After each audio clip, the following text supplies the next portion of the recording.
I'm going to go out on a limb here. You ready? I'm going to go out on a limb and say that Jesus was pro-engagement. Crazy, right? Jesus was pro-engagement. I mean, think about all of the things that you know about what he did. Do you ever run away?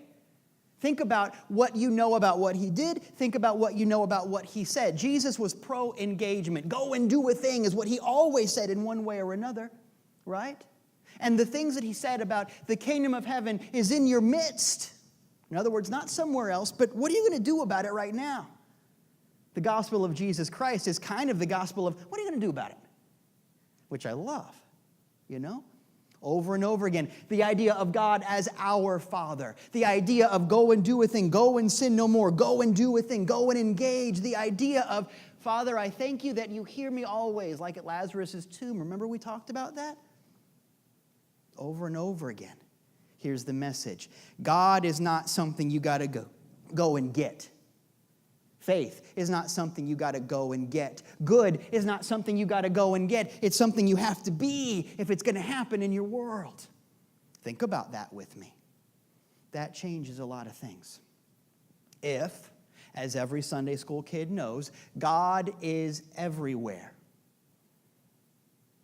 what are you going to do about it? I mean, think about it. If God is everywhere, or else it wouldn't be God, right?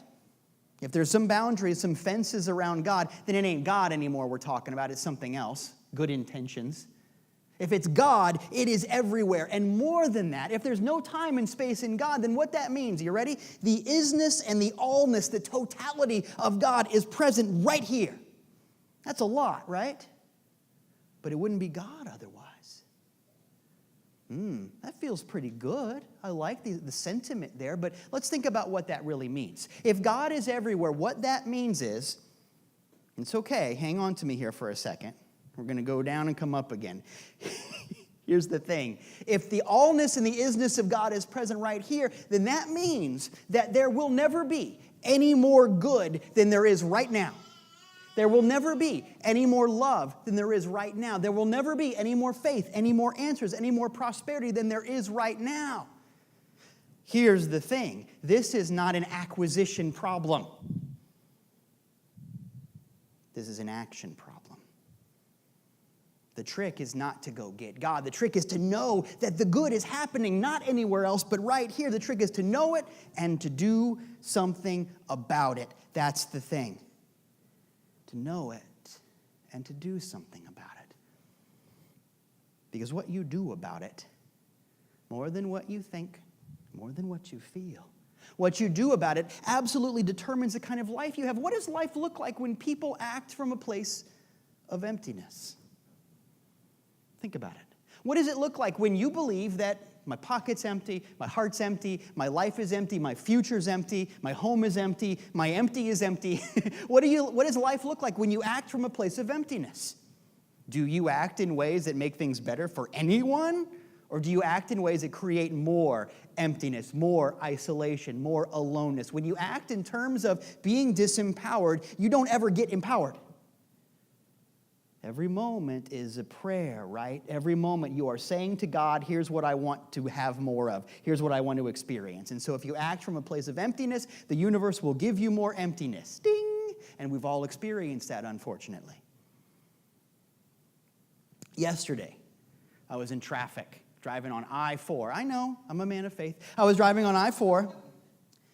Jenny and I were coming back from Orlando, and we saw the big digital signs, because there's signs everywhere, aren't there? We saw the big digital signs, and it said, congestion ahead. Now, we don't believe in accidents, but the sign did. It said so. There was an accident. Okay, so we know what's happening. We know what's going to happen. And humming along, and pretty soon things start to slow down, and pretty soon we are in a parking lot called I-4. We've all been in that situation. It's just part of the deal, right? But when we act from a place of okayness, When we act from a place of, you know what, it's going to be okay. God's here, it's going to be all right. When we act from a place, in other words, of we're all in this together, maybe the proper sentiment is, gosh, I hope everybody's okay. Or even, gosh, I wonder if there's something I can do to help. And okay, I'm not a paramedic, I'm not up there, but maybe I can do my part by just staying in my lane. You know what I mean? Driving is a metaphor for life sometimes. Sometimes how you drive is a great indicator of how you live. Sometimes acting from a place of everybody being okay is just a matter of, I'm going to do the healthy thing for everyone because we're all in this together. But you and I both know that not everybody thinks that way, and you and I darn well know that not everybody drives that way. If you live from a place of, I got to get mine because there's not enough, I got to get to my thing, never mind about the guy whose car is on fire, I got to do my thing. And so you see that people change lanes, and I'm going to decide to invent my own lane, and I'm going to do this thing. How many times have you seen accidents caused because there was an accident? You see, when we live from a place of emptiness, we decide that we've got to get ours, and we create more emptiness. How you drive is how you live. And if you drive that way and if you live that way, you will be no stranger to your friends at State Farm. You know what I mean? Life is like that. But we have a choice. We can choose to change our mind. What happens when we live from a place of plenty? Imagine yourself in an infinite place, because you are. Imagine yourself in an infinite place. What would it look like if I told you that for sure, no question, no doubt, for absolute certain, in 7 days, you could go cash out a winning lottery ticket? There's some reason why you need 7 days to do it. Just play with me here. Maybe the office is closed. I don't know. But you knew for sure that this piece of paper would turn into untold fortunes. Well, how would you live? I mean, really, what would you do? If you knew for sure, no doubt, would you take the class? Put yourself out there. Sign the thing. Do the thing. Jump out of the plane. Tell the people how you really feel. Either quit the job or work the job with honor instead of with anger. If you knew for sure that you were part of plenty out picturing in your life, how would you act? You would act with boldness. You would act with courage. You would act in faith. And the beautiful thing is, if you just pretend, you start to do the things that will make you successful anyway. If you just step out on faith and take the class, do the thing, sign up for it, speak up, you act as if you were part of plenty, plenty has room to happen in your life. And this applies to everything. It applies to financial success. It applies to love. Everybody knows that when you're alone, it's hard to meet people, but once you're in a relationship, people are giving you their phone number, right? This is it. Them that's got shall have. This is part of what that means. This is part of what happens when you act in faith, you experience faith, you live in faith. So again, what are you going to do about it? After Jesus was off the scene, the apostles were trying their best to figure it out, to make it happen, to change the world, to carry out the mission that they've been given. Man, what a job. And they got in trouble a lot, right? You know the stories. They got in trouble a lot, got thrown in jail a lot, they got threatened a lot, they got beat up a lot. And there's this one part where they pray together.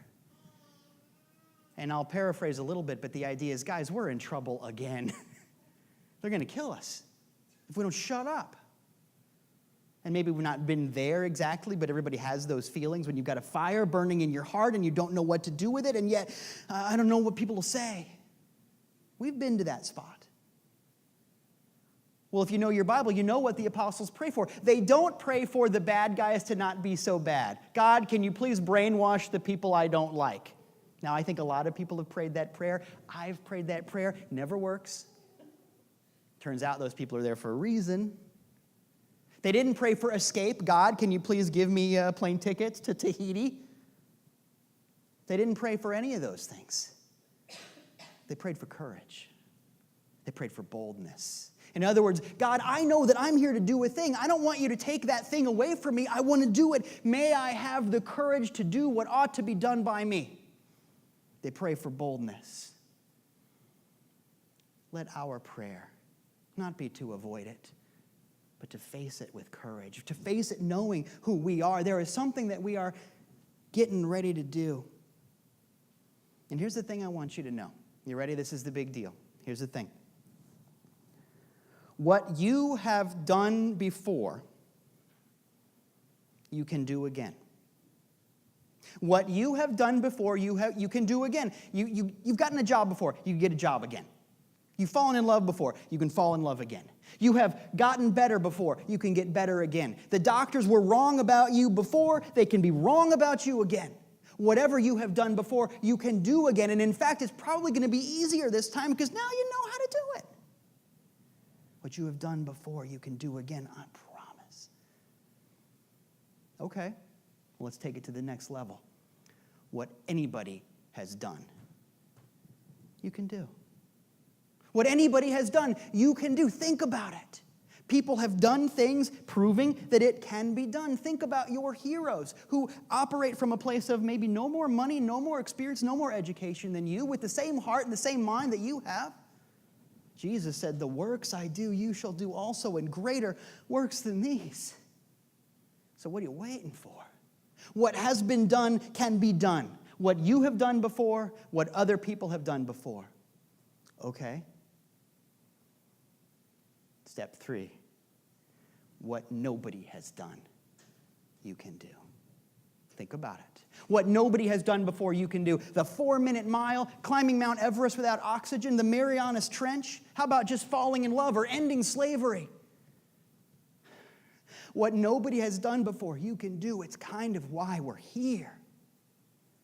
Kind of our job description. So, what you have done, what anybody has done, what nobody has done, guess what, guys? We covered the whole thing. There's nothing left. It can be done, and it ought to be done, and it can be done by you today.